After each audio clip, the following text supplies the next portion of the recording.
முக்கிய செய்திகள். ரஷ்யா மீது மீண்டும் பொருளாதார தடை விதித்தது ஐரோப்பிய யூனியன். இந்தியாவில் உள்ள நயாரா நிறுவனத்திற்கும் தடை விதித்ததால் பரபரப்பு. 5000 ரூபாய்க்கு மேல் செலவு செய்தால் உரிய அனுமதி வாங்க வேண்டும். அரசு ஊழியர்களுக்கு உத்தரகாண்ட் மாநில அரசு நூதன உத்தரவு. பொதுமக்களிடம் காவலர்கள் கனிவுடன் குறைகளை கேட்க வேண்டும். பயிற்சி நிறைவு அணிவகுப்பு விழாவில் ஸ்டாலின் அறிவுறுத்தல். நீதிபதியை பதவி நீக்கம் செய்யும் அதிகாரம் நாடாளுமன்றத்திற்கு மட்டுமே உண்டு. யஷ்வந்த் வர்மா விவகாரத்தில் மத்திய சட்ட அமைச்சர் திட்டவட்டம். இந்தி கட்டாயமாக்கப்பட்டால் பள்ளிகள் இழுத்து மூடப்படும். நவ நிர்மாண் சேனா தலைவர் ராஜ் தாக்கரே எச்சரிக்கை. வணக்கம். உக்ரைன் மீது தாக்குதல் நடத்துவதற்கு எதிர்ப்பு தெரிவித்து ரஷ்யா மீது பொருளாதார தடை விதித்துள்ள ஐரோப்பிய யூனியன் நாடுகள் இந்தியாவில் உள்ள அந்நாட்டு நிறுவனங்கள் மீதும் பொருளாதார தடை விதித்துள்ளது பரபரப்பை ஏற்படுத்தியுள்ளது. நாட்டோ அமைப்பில் சேர எதிர்ப்பு தெரிவித்து 3 ஆண்டுகளுக்கும் மேலாக உக்ரைன் மீது ரஷ்யா தாக்குதல் நடத்தி வருகிறது. தாக்குதலை உடனடியாக நிறுத்த ஐரோப்பிய யூனியன் நாடுகள் ரஷ்யாவை வலியுறுத்தி வருகின்றன. இதற்கு அந்நாடு செவிமடுக்காததால் ரஷ்யா மீது ஐரோப்பிய யூனியன் கூட்டமைப்பு பொருளாதார தடை விதித்து வருகிறது. இந்நிலையில் 18வது முறையாக பொருளாதார தடை விதித்துள்ள ஐரோப்பிய யூனியன் ரஷ்யாவிலிருந்து இறக்குமதி செய்யும் கச்சா எண்ணெய் மற்றும் அதில் தயாரிக்கப்படும் பெட்ரோல், டீசல் உள்ளிட்ட அனைத்து பொருட்களுக்கும் தடை விதித்துள்ளன. இதன் காரணமாக சர்வதேச அளவில் கச்சா எண்ணெய் விலை உயர்ந்துள்ளது. பிரெண்ட் கச்சா எண்ணெய் விலை 1% உயர்ந்து பீப்பாய்க்கு $70.20 வெஸ்ட் டெக்சாஸ் இன்டர்மீடியேட் எண்ணெய் விலை 1.2% உயர்ந்து $68.35 உயர்ந்துள்ளது. இந்நிலையில் இந்தியாவில் உள்ள ரஷ்ய நிறுவனமான ராஸ்நெஃப்ட் நிறுவனத்தின் மீதும் ஐரோப்பிய யூனியன் பொருளாதார தடை விதித்துள்ளது. இந்த நிறுவனம் இந்தியாவின் மிகப்பெரிய சுத்திகரிப்பு நிலையங்களில் ஒன்றான நயாரா நிறுவனத்தில் 49.13 பங்குகளை வைத்துள்ளது. குஜராத் மாநிலம் வாட்டினாரில் உள்ள இந்த சுத்திகரிப்பு ஆலையின் மூலம் ஆண்டுக்கு 20 மில்லியன் டன் எண்ணெய் சுத்திகரிப்பு செய்யப்படுகிறது. மேலும் நாடு முழுவதும் இந்த நிறுவனத்திற்கு 6750 பெட்ரோல் விற்பனை நிலையங்கள் உள்ளன. ஐரோப்பிய யூனியன் தடை காரணமாக நயாரா நிறுவனம் ஐரோப்பிய நாடுகளுக்கு பெட்ரோல் மற்றும் டீசலை ஏற்றுமதி செய்ய முடியாத நிலை ஏற்பட்டுள்ளது. இந்நிலையில் ஐரோப்பிய கூட்டமைப்பின் நடவடிக்கை ஒருதலைபட்சமானது என்று இந்திய வெளியுறவுத்துறை செய்தி தொடர்பாளர் திரு ரந்தீர் ஜெய்ஸ்வால் குற்றம் சாட்டியுள்ளார். ரஷ்யாவில் இருந்து அதிக அளவில் கச்சா எண்ணெய் இறக்குமதி செய்யும் நாடுகளில் இந்தியா முதலிடத்தில் உள்ளதால் ஐரோப்பிய கூட்டமைப்பின் பொருளாதார தடை பாதிப்புகளை ஏற்படுத்தும் என எதிர்பார்க்கப்படுகிறது. உத்தரகாண்ட் மாநிலத்தில் அரசு ஊழியர்கள் 5000க்கும் மேல் செலவு செய்ய வேண்டுமானால் உயர் அதிகாரியிடம் அனுமதி பெற வேண்டும் என அம்மாநில அரசு உத்தரவு பிறப்பித்துள்ளது சர்ச்சையை ஏற்படுத்தியுள்ளது. உத்தரகாண்ட் அரசு அண்மையில் வெளியிட்ட சுற்றறிக்கையில் எந்த ஒரு அரசு ஊழியராவது அசையா சொத்துக்களை வாங்கினாலோ அல்லது விற்றாலோ அது குறித்து தங்கள் மேலதிகாரி அல்லது உரிய அதிகாரிகளிடம் தெரிவிக்க வேண்டும் என்று உத்தரவிடப்பட்டுள்ளது. அசையா சொத்துக்களை தானமாக கொடுத்தாலும் தெரிவிக்க வேண்டும் என்றும், அரசு பணியில் சேரும்போது தங்கள் பெயரில் உள்ள அசையும் சொத்துக்கள் குறித்த விவரங்களை அரசுக்கு அளிக்க வேண்டும் என்றும் உத்தரவிடப்பட்டுள்ளது. மேலும் 5000 ரூபாய்க்கு மேற்பட்ட அசையும் சொத்துக்களை வாங்குவதற்கு முன்பு தங்கள் மேலதிகாரியிடம் உரிய அனுமதி பெற வேண்டும் என்று தெரிவிக்கப்பட்டுள்ளது. அது மட்டுமல்லாது 5 வருடங்களுக்கு ஒரு முறை அரசு ஊழியர்கள் தங்கள் சொத்து விவரங்களை தெரிவிக்க வேண்டும் என்றும் தெரிவிக்கப்பட்டுள்ளது. மனைவி மற்றும் குடும்ப உறுப்பினர்களின் சொத்து விவரங்களையும் அரசுக்கு அளிக்க வேண்டும் என்று உத்தரவிடப்பட்டுள்ளது. இதனால் அதிர்ச்சி அடைந்துள்ள அரசு ஊழியர்கள் மனைவிக்கு உடைகள், செல்போன், மிக்சி உள்ளிட்ட விலை உயர்ந்த பொருட்களை வாங்குவதற்கு கூட உயரதிகாரியிடம் தெரிவித்து அனுமதி வாங்க வேண்டுமா என்று கேள்வி எழுப்பியுள்ளனர். தற்போது விலைவாசி விண்ணை முட்டும் அளவுக்கு உயர்ந்துள்ள நிலையில் 5000 ரூபாய் என்பது மிக குறைந்த அளவு என்றும் இதனை 1 லட்சம் ரூபாயாக உயர்த்த வேண்டும் என்றும் மாநில SC/ST பிரிவு அரசு ஊழியர்கள் சங்க தலைவர் திரு கரம்ராம் வலியுறுத்தியுள்ளார். காவலர்கள் கனிவாகவும் மரியாதையுடனும் பொதுமக்களிடம் குறைகளை கேட்க வேண்டும் என முதலமைச்சர் திரு மு க ஸ்டாலின் வலியுறுத்தியுள்ளார். தாம்பரம் அருகே உள்ள வண்டலூரில் அமைந்துள்ள காவலர் பயிற்சி மையத்தில் ஓராண்டு கால பயிற்சி முடித்த காவல் அதிகாரிகளுக்கான பயிற்சி நிறைவு விழா நடைபெற்றது. இந்த விழாவில் போலீசாரின் அணிவகுப்பை டிஜிபி சங்கர் ஜிவால் ஏற்றுக்கொண்டார்.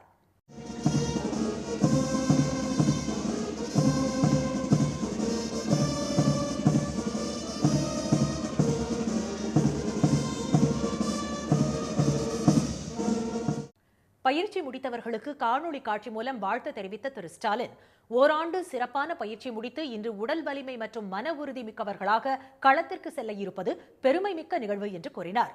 பயிற்சிகளை முடித்த 9 பெண் அதிகாரிகள் உட்பட 24 காவல் துணை கண்காணிப்பாளர்களும் ஒளிமயமான எதிர்காலத்தை கண்டிட மனமார்ந்த வாழ்த்துக்கள் என்று அவர் தெரிவித்தார். காவல்துறை என்பது மக்கள் பிரச்சனைகளை நேரடியாக தீர்த்து வைக்கின்ற மிக உன்னதமான பணி என்று கூறிய திரு ஸ்டாலின், பொதுமக்களிடம் காவலர்கள் கனிவுடன் நடந்து கொள்ள வேண்டும் என்று கேட்டுக்கொண்டார்.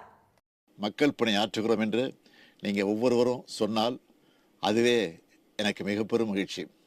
தமிழ்நாட்டு மக்களுக்கு துணையாகவும் சட்ட ஒழுங்கை நிலைநாட்டுவதில் மிகுந்த அக்கறையோடும் நீங்கள் அனைவரும் திட்டமிட்டு திறம்பட செயல்பட வேண்டும் என்று வாழ்த்தி விடைபெறுகிறேன். போலீசார் அறிவியல் சார்ந்த விசாரணைகளில் கவனம் செலுத்த வேண்டும் என்று முதலமைச்சர் மு க ஸ்டாலின் கேட்டுக்கொண்டார். விசாரணையில் உயர் தொழில்நுட்பங்களை பயன்படுத்த வேண்டும், அதில் அனைவரும் அப்டேட் ஆக்கிக் கொள்ள வேண்டும் என்றும் அவர் வலியுறுத்தினார். களத்திற்கு செல்லும் போது எப்படி ஃபிட்டாக உள்ளீர்களோ அதே போன்று எப்போதும் ஃபிட்டாக இருக்க வேண்டும் என்றும், பணிச்சுமைகளுக்கு மத்தியில் தங்களின் உடல் நலத்தையும் கவனித்துக் கொள்ள வேண்டும் என்றும் திரு ஸ்டாலின் அறிவுறுத்தினார். மக்களுக்கு துணையாக இருப்பதுடன் சட்டம் ஒழுங்கை நிலைநாட்டுவதில் திறம்பட செயல்பட வேண்டும் என்றும் அவர் கேட்டுக்கொண்டார். உயர்நீதிமன்றம் மற்றும் உச்சநீதிமன்ற நீதிபதியை பதவி நீக்கம் செய்யும் அதிகாரம் நாடாளுமன்றத்திற்கு மட்டும்தான் உண்டு என்று மத்திய சட்ட அமைச்சர் திரு அர்ஜுன் ராம் மேக்வால் தெரிவித்துள்ளார். டெல்லி உயர்நீதிமன்ற நீதிபதியாக பதவி வகித்த திரு யஷ்வந்த் வர்மா வீட்டில் கட்டுக்கட்டாக எரிந்த நிலையில் பணம் கைப்பற்றப்பட்டது. மொத்தம் 28 கோடி ரூபாய் அவரது வீட்டில் இருந்ததாகவும், தீயில் எரிந்தது போக 15 கோடி ரூபாயை போலீசார் கைப்பற்றியதாகவும் கூறப்பட்டது. இந்த விவகாரம் தொடர்பாக விசாரணை நடத்த 3 நீதிபதிகள் கொண்ட குழுவை உச்சநீதிமன்றத்தின் அப்போதைய நீதிபதி திரு சஞ்சீவ் கன்னா அமைத்தார். அந்த குழு அளித்த அறிக்கையில் அடிப்படையில் நாடாளுமன்றத்தில் தீர்மானம் கொண்டு வந்து திரு யஷ்வந்த் வர்மாவை பதவி நீக்கம் செய்ய திரு சஞ்சீவ் கன்னா பரிந்துரைத்தார். இந்நிலையில் நாளை மறுநாள் தொடங்க உள்ள நாடாளுமன்ற மழைக்கால கூட்டத்தொடரில் நீதிபதி திரு யஷ்வந்த் வர்மாவை பதவி நீக்கம் செய்யும் தீர்மானத்தை கொண்டுவர எம்பிக்கள் முடிவு செய்துள்ளனர். தம் மீதான பதவி நீக்க தீர்மானத்தை எதிர்த்து உச்சநீதிமன்றத்தில் திரு வர்மா மனு தாக்கல் செய்துள்ளார். இந்நிலையில் நீதிபதியை பதவி நீக்கம் செய்யும் தீர்மானத்தை கொண்டு வருவது நாடாளுமன்றத்தில் உள்ள எம்பிக்களின் முடிவு என்றும், அதில் அரசுக்கு எந்த பங்கும் இல்லை என்றும் மத்திய சட்ட அமைச்சர் திரு அர்ஜுன் ராம் மேக்வால் தெரிவித்தார். तो सांसद जरूर उद्वेलित है, वो चर्चा भी कर रहे हैं, वो चर्चा कर रहे हैं सांसद, लोकसभा में राज्यसभा के सांसद इस विषय को चर्चा कर रहे हैं, वो एक अलग विषय चैप्टर है। वो अगर 100 से ज्यादा साइन करके लोकसभा अध्यक्ष को देंगे तो लोकसभा अध्यक्ष कार्रवाई करेगा, और राज्यसभा को देंगे तो राज्यसभा के चेयरमैन साहब कार्रवाई करेंगे। ये जो उन्होंने सुप्रीम कोर्ट की तरफ मूव किया है वो उनका सुप्रीम कोर्ट का इंटरनल ही मैटर है, उन्हीं की ही जांच रिपोर्ट थी और उनको ही वो चैलेंज कर रहे होंगे, तो सरकार को इसमें कुछ नहीं करना। பதவி நீக்கத்தை எதிர்த்து முறையீடு செய்ய நீதிபதி வர்மாவுக்கு சிறப்புரிமை உள்ளதாக திரு அர்ஜுன் ராம் மேக்வால் கூறினார். உயர்நீதிமன்றம் மற்றும் உச்சநீதிமன்ற நீதிபதிகளை பதவி நீக்கம் செய்யும் முழு அதிகாரம் நாடாளுமன்றத்திற்கு மட்டுமே உள்ளதாக அவர் தெரிவித்தார். திரு வர்மா மீது பதவி நீக்க தீர்மானத்தை முன்மொழிய மக்களவையில் 100 எம்பிக்கள் மற்றும் மாநிலங்களவையில் 50 எம்பிக்களின் ஆதரவு தேவை என்பது குறிப்பிடத்தக்கது. மகாராஷ்டிராவில் உள்ள பள்ளிகளில் 1 முதல் 5ஆம் வகுப்பு வரை ஹிந்தி கட்டாயமாக்கப்பட்டால் பள்ளிகள் இழுத்து மூடப்படும் என நவநிர்மாண் சேனா தலைவர் திரு ராஜ் தாக்கரே எச்சரித்துள்ளார். மத்திய அரசின் தேசிய கல்விக் கொள்கையை பின்பற்றி மகாராஷ்டிராவில் உள்ள மாநில அரசு பள்ளிகளில் 1 முதல் 5ஆம் வகுப்பு வரை 3வது மொழியாக ஹிந்தி கற்பிக்கப்படும் என அம்மாநில அரசு அடுத்தடுத்து 2 உத்தரவுகளை பிறப்பித்தது. இதற்கு கடும் எதிர்ப்பு தெரிவித்து திரு உத்தவ் தாக்கரே தலைமையிலான சிவசேனாவும் நவநிர்மாண் சேனாவும் இணைந்து நடத்திய போராட்டத்தால் மகாராஷ்டிரா மாநிலமே குலுங்கியது. இதனால் 3வது மொழியாக ஹிந்தியை கற்பிக்கும் அரசாணையை மாநில பாஜக கூட்டணி அரசு திரும்ப பெற்றது. இந்நிலையில் மும்பைக்கு அருகில் உள்ள மீரா பயந்தரில் நேற்று நடைபெற்ற பேரணியில் பேசிய திரு ராஜ் தாக்கரே, மாநில பள்ளிகளில் ஹிந்தி எப்படியாவது கற்பிக்கப்படும் என்று முதலமைச்சர் திரு தேவேந்திர பட்னாவிஸ் அண்மையில் கூறியதற்கு கடும் கண்டனம் தெரிவித்தார். ஹிந்தி திணிப்பை பொறுத்துக் கொள்ள மாட்டேன் என்று கூறிய அவர், பள்ளிகளில் ஹிந்தி கட்டாயமாக்கப்பட்டால் தமது கட்சியினர் பள்ளிகளை இழுத்து மூடுவார்கள் என எச்சரித்தார். விக்ரோலியில் ஹிந்திக்கு ஆதரவாக பேசிய கடைக்காரர் ஒருவரை தமது கட்சி தொண்டர்கள் தாக்கிய வீடியோ வைரலானதை சுட்டிக்காட்டி பேசிய அவர், மராத்திக்கு எதிரானவர்களுக்கு நவநிர்மாண் சேனா வீரர்கள் தக்க பாடம் புகட்டுவார்கள் என்று எச்சரித்தார். மேலும் சட்டப்பேரவை வளாகத்தில் பாஜக எம்எல்ஏக்களுக்கும் சரத்பவார் தரப்பு தேசியவாத காங்கிரஸ் எம்எல்ஏக்களுக்கும் இடையே ஏற்பட்ட மோதல் காட்சிகளை எக்ஸ் தளத்தில் பதிவிட்ட அவர், மராத்தி மொழிக்கு எதிரானவர்கள் மீது இவர்கள் இத்தகைய தாக்குதலை நடத்தாதது ஏன் என வினவியுள்ளார். தரமற்ற சாலைகளை அமைத்து மத்திய அரசு சுங்க கட்டணம் வசூலிப்பதாக அதிமுக முன்னாள் அமைச்சர் திரு கே.சி. கருப்பண்ணன் குற்றம் சாட்டியுள்ளார். ஈரோட்டிலிருந்து பவானி, மேட்டூர், மேச்சேரி வழியாக தொப்பூர் வரை செல்லும் 95 கிலோமீட்டர் சாலை மாநில நெடுஞ்சாலையாக இருந்து 2017ஆம் ஆண்டு தேசிய நெடுஞ்சாலையாக மாற்றப்பட்டது. கோவை சேலம் தேசிய நெடுஞ்சாலையில் பவானி லட்சுமி நகரையும், சேலம் பெங்களூரு தேசிய நெடுஞ்சாலையில் தொப்பூரையும் இந்த சாலை இணைப்பதால் கோவை மார்க்கத்திலிருந்து ஒசூர், பெங்களூரு செல்லும் பல வாகனங்கள் சேலம் செல்லாமல் இந்த வழியில் செல்கின்றன. இதனால் சுமார் 20 கிலோமீட்டர் பயண தூரம் குறைவதுடன் சங்ககிரி, ஓமலூர் ஆகிய 2 சுங்கச்சாவடிகளும் தவிர்க்கப்படுகின்றன. இந்நிலையில் இந்த பகுதியில் 2 சுங்கச்சாவடிகள் அமைக்க எதிர்ப்பு தெரிவித்து தொடரப்பட்ட வழக்கை விசாரித்த உயர்நீதிமன்றம் விவசாயிகள் மற்றும் கிராம மக்களுடன் பேச்சுவார்த்தை நடத்த மாவட்ட ஆட்சியருக்கு உத்தரவிட்டது. அதன் அடிப்படையில் நேற்று நடந்த கூட்டத்தில் கலந்து கொண்டு விவசாயிகளும் அப்பகுதி மக்களும் சுங்கச்சாவடி அமைக்க எதிர்ப்பு தெரிவித்தனர். பின்னர் செய்தியாளர்களிடம் பேசிய அதிமுக எம்எல்ஏ திரு கே.சி. கருப்பண்ணன், தரமற்ற சாலைகளுக்கு சுங்கச்சாவடி அமைத்து கட்டணம் வசூலிக்க அனுமதிக்க முடியாது என்றார். டோல்கேட்டில் எந்த ரோடு விரிவாக்கம் பண்ணலை, பழைய ரோடு தான் அப்படியே இருக்குது. 2 பக்கம் 1 மீட்டர் தான் அகலப்படுத்தியிருக்காங்க. அந்த அகலப்படுத்தி அதில் 900 மரத்தை வெட்டியிருக்காங்க. வெட்டிட்டு வேறு மரம் கூட வைக்கல. அது இருந்தால் கூட ஒரு பக்கம் இருக்கு. இப்போ அந்த ஒவ்வொரு மீட்டர் அகலப்படுத்துறதுக்காக வேண்டிய நமக்கு இன்னைக்கு டோல்கேட் போடுறாங்க. இந்த விவகாரத்தில் தேசிய நெடுஞ்சாலைத்துறை ஆணையம் உரிய நடவடிக்கை எடுக்க வேண்டும் என்று திரு கருப்பண்ணன் கேட்டுக் கொண்டார். எந்தவித அடிப்படை வசதிகளும் இல்லாத சாலைகளுக்கு வரி விதிப்பதை ஏற்க முடியாது என்று அவர் தெரிவித்தார். அடிப்படை கட்டமைப்புகளை மேம்படுத்தாமல் சுங்க கட்டணம் வசூலிக்க கூடாது என்று லாரி உரிமையாளர்கள் எதிர்ப்பு தெரிவித்தனர். மயிலாடுதுறை டிஎஸ்பி திரு சுந்தரேசனை சஸ்பெண்ட் செய்ய மத்திய மண்டல ஐஜிக்கு டிஐஜி பரிந்துரை செய்துள்ளார். அந்த மாவட்ட மதுவிலக்கு அமலாக்க பிரிவு டிஎஸ்பியாக திரு சுந்தரேசன் பணியாற்றி வருகிறார். அவருடைய அரசு வாகனத்தை அமைச்சர் ஒருவரின் பாதுகாப்பு பணிக்காக மாவட்ட காவல்துறை தரப்பில் கேட்டதாகவும், உரிய ஆணை இல்லாமல் வழங்க முடியாது என்று கூறியதால் வெளியூர் பாதுகாப்பு பணிக்கு அவரை அனுப்பிவிட்டு வாகனத்தை பறித்துக் கொண்டதாகவும், அலுவலகத்திற்கு நடந்தே சென்றதாகவும் புகார் தெரிவித்திருந்தார். வீட்டில் இருந்து டிஎஸ்பி அலுவலகத்திற்கு நடந்து சென்ற காட்சிகளும் சமூக ஊடகங்களிலும் வெளியாகியது. இதற்கிடையில் செய்தியாளர்களுக்கு பேட்டியளித்த டிஎஸ்பி தான் நேர்மையாக பணியாற்றுவதால் தொடர்ந்து உயரதிகாரிகள் நெருக்கடி தருவதாகவும், வளைந்து கொடுத்து போகுமாறு எஸ்பி கூறியதாகவும் புகார் தெரிவித்திருந்தார். இவரின் புகார்களுக்கு மாவட்ட எஸ்பி திரு ஸ்டாலின் மறுப்பு தெரிவித்திருந்தார்.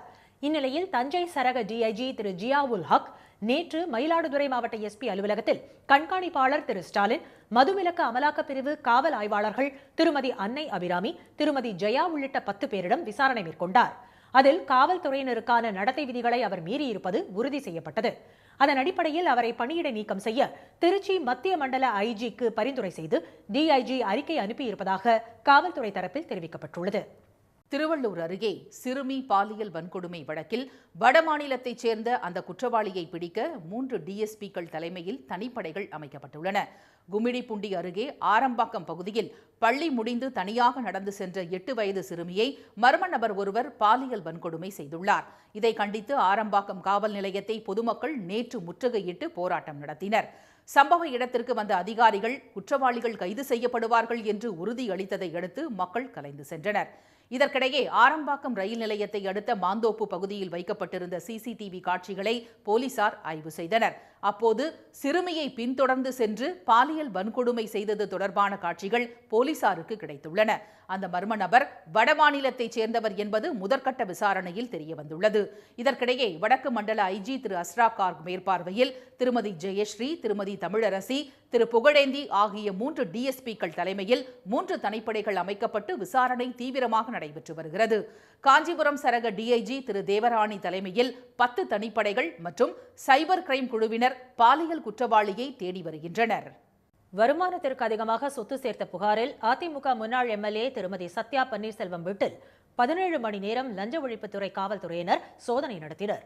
2016, 2021 ஆண்டுகளில் பண்ருட்டி தொகுதி எம்எல்ஏவாக இருந்த அவர் ஜெயலலிதா மறைவுக்கு பிறகு அதிக அளவில் சொத்துக்களை வாங்கி குவித்ததாக குற்றச்சாட்டு எழுந்தது. இது தொடர்பான புகாரில் நேற்று பண்ருட்டியில் உள்ள அவரது வீட்டிற்கு சென்ற லஞ்ச ஒழிப்பு காவல்துறையினர் சோதனை மேற்கொண்டனர். அப்போது வீட்டில் இருந்த திருமதி சத்யா திடீரென மயங்கி விழுந்ததால் அருகில் உள்ள மருத்துவமனையில் சேர்க்கப்பட்டார். நள்ளிரவு 11 மணி வரை நீடித்த இந்த சோதனையில் முக்கிய ஆவணங்கள் சிக்கியதாக தெரிகிறது. சத்யா பன்னீர்செல்வம் வீட்டில் லஞ்ச ஒழிப்புத்துறையினர் கடந்த பிப்ரவரி மாதம் ஏற்கனவே சோதனை நடத்தியது குறிப்பிடத்தக்கது. நாமக்கல் மாவட்டத்தில் கிட்னி தானம் தொடர்பாக விசாரணை நடத்தும் சுகாதாரத்துறை அதிகாரிகள் முறைகேட்டில் ஈடுபட்டவர்கள் யாராக இருந்தாலும் கடும் நடவடிக்கை எடுக்கப்படும் என எச்சரித்துள்ளனர். அந்த மாவட்டத்தின் அன்னை சத்யா நகர் பகுதியில் வறுமையில் வாடும் நெசவு தொழிலாளர்களை குறிவைத்து பணத்தை காட்டி கிட்னியை தானம் பெற்று வருவதாக கூறப்படுகிறது. 5 முதல் 10 லட்சம் ரூபாய் வரை பணம் கிடைக்கும் என்று புரோக்கர்கள் ஆசை வார்த்தை கூறி வருவதாகவும் தெரிகிறது. இது தொடர்பாக பள்ளிப்பாளையம் காவல்துறையினர் விசாரணை நடத்தி வருகின்றனர். இந்நிலையில் சென்னை சுகாதாரத்துறை சட்டப்பிரிவு இணை இயக்குநர் திரு மீனாட்சி சுந்தரம் தலைமையில் மருத்துவ குழுவினர் சிறுநீரக அறுவை சிகிச்சை செய்து கொண்ட பெண்ணிடம் ரகசிய விசாரணை செய்து வீடியோ பதிவு மூலம் வாக்குமூலம் பெற்றனர். இதனைத் தொடர்ந்து இக்குழுவினர் குமாரபாளையம், பள்ளிப்பாளையம் பகுதிகளில் சிறுநீரகம் விற்பனை செய்த நபர்கள் மற்றும் இடைத்தரகர்களிடம் விசாரணை நடத்தினர். இந்த விவகாரத்தில் முறைகேட்டில் ஈடுபட்டவர்கள் யாராக இருந்தாலும் கடும் நடவடிக்கை எடுக்கப்படும் என்று சுகாதாரத்துறை அதிகாரிகள் தெரிவித்துள்ளனர். தமிழ்நாட்டில் 6 மாவட்டங்களில் இன்று கனமழை பெய்யும் என்று சென்னை வானிலை ஆய்வு மையம் தெரிவித்துள்ளது. சென்னை மற்றும் சுற்றுப்பகுதிகளில் நேற்றிரவு முதல் விட்டுவிட்டு மழை பெய்தது. மேற்கு மாம்பலத்தில் பலத்த காற்றுடன் பெய்த மழையில் மரம் ஒன்று வேரோடு சாய்ந்தது. அடையாறு, மந்தைவெளி, வடபழனி, அசோக் நகர், தாம்பரம், பல்லாவரம், சோழிங்கநல்லூர், மேடவாக்கம், பூவிருந்தவல்லி, ஆவடி உள்ளிட்ட இடங்களில் பெய்த சாரல் மழை இதமான சூழலை உருவாக்கியது. காஞ்சிபுரம், செங்கல்பட்டு, செஞ்சி, திருவண்ணாமலை, அரக்கோணம் ஆகிய பகுதிகளில் பலத்த காற்றுடன் பெய்த மழையால் சாலைகளில் தண்ணீர் ஆறாக ஓடியது.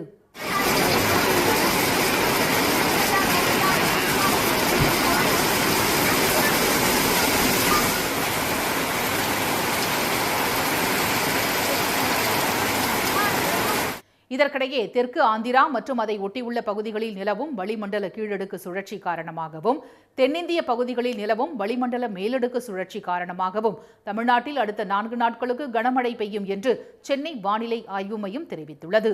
நீலகிரி மற்றும் கோவை மாவட்ட மலைப்பகுதிகளில் இன்று முதல் மிக கனமழையும், தேனி, தென்காசி, கன்னியாகுமரி, திருவள்ளூர், ராணிப்பேட்டை, வேலூர், திருவண்ணாமலை மாவட்டங்கள் மற்றும் நெல்லை மாவட்ட மலைப்பகுதிகளில் கனமழை பெய்யும் என்று வானிலை ஆய்வு மையம் அறிவித்துள்ளது. மீண்டும் முக்கிய செய்திகள். உக்ரைன் மீது தாக்குதல் நடத்துவதற்கு எதிர்ப்பு தெரிவித்து ரஷ்யா மீது பொருளாதார தடை விதித்துள்ள ஐரோப்பிய யூனியன் நாடுகள் இந்தியாவில் உள்ள அந்நாட்டு நிறுவனங்கள் மீதும் பொருளாதார தடை விதித்துள்ளது பரபரப்பை ஏற்படுத்தியுள்ளது. உத்தராகண்ட் மாநிலத்தில் அரசு ஊழியர்கள் 5000க்கும் மேல் செலவு செய்ய வேண்டுமானால் உயரதிகாரிகளிடம் அனுமதி பெற வேண்டும் என அம்மாநில அரசு உத்தரவு பிறப்பித்துள்ளது சர்ச்சையை ஏற்படுத்தியுள்ளது. காவலர்கள் கனிவாகவும் மரியாதையுடனும் பொதுமக்களிடம் குறைகளை கேட்க வேண்டும் என முதலமைச்சர் மு.க.ஸ்டாலின் வலியுறுத்தியுள்ளார். இத்துடன் இந்த செய்திகள் நிறைவடைந்தன. மீண்டும் சன் டிவியில் செய்திகள் மாலை 6 மணிக்கு. செய்திகளை உடனுக்குடன் தெரிந்து கொள்ள QR கோடை ஸ்கேன் செய்து சன் நியூஸ் வாட்ஸ்அப் சேனலில் இணைந்தீர்கள். வணக்கம். வணக்கம்.